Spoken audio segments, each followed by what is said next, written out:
அண்ணே வழக்கு நீங்க போடுங்க, எதற்காக சேர விட்டீங்க? என் கேள்வி அதான்.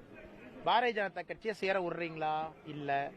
அன்னைக்கு நம்ம முன்னாள் ஆளுநர் தமிழிசை சவுந்தரராஜன் அக்கா இங்க அண்ணா யூனிவர்சிட்டி பல்கலைக்கழகத்துக்கு போகும்போது எப்படி கைது பண்ணீங்க? ஒரு முன்னாள் ஆளுநரை ரோட்ல நடக்க விடாம கைது பண்ணி ஏத்துட்டு போனீங்க. அக்கா கையில கூட ஒரு சின்ன காயம் ஏற்பட்டிருக்கிறது.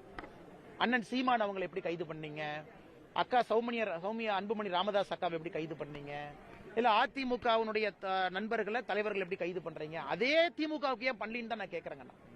நீங்க உப்புக்கு சப்பானியாக இல்ல பத்திரிகை நண்பர்கள் கேள்வி கேட்டுருவாங்கறதுக்காக சும்மா ஒரு எஃப்ஐஆர் அன்லாஃபுல் அசம்பிளி, அது ஒரு உப்புச்சப்பு இல்லாத எஃப்ஐஆருங்கண்ணா. 50 ரூபாய் ஃபைன் கட்டிட்டு வெளியே வந்துடலாம் கோர்ட்ல. அதை வச்சு என்ன பிரயோஜனங்கண்ணா? அதனால் நான் கேட்பது ஆளும் கட்சிக்கு ஒரு நீதி, எதிர்கட்சிக்கு ஒரு நீதினா சட்டம் எதற்காக இருக்கு? அம்பேத்கரையாவை பத்தி வாய்கிலேயே பேசுறீங்களே. அம்பேத்கரை அரசியலமைப்பு சட்டத்தில் எழுதியிருக்காரா? ஆளும் கட்சி சட்டம் எதிர்கட்சி சட்டம்னு பிரிச்சு எழுதியிருக்காரா? ஒரே சட்டம் தானே எழுதியிருக்காரு.